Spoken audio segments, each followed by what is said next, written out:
Recap. Hello everyone, and this is review case number 473, and this is MacBook Air.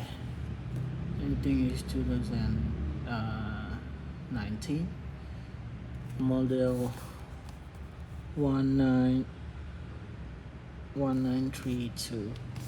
So the problem is the screen got cracked, accidentally got cracked, and customer didn't know that how is it got cracked. So as you can see on the back side, there is something stuck.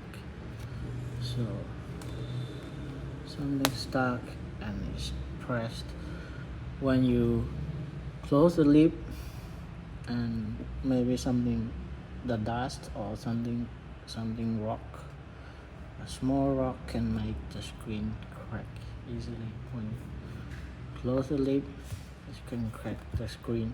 So be careful if you have the MacBook. Make sure your laptop clean all the time.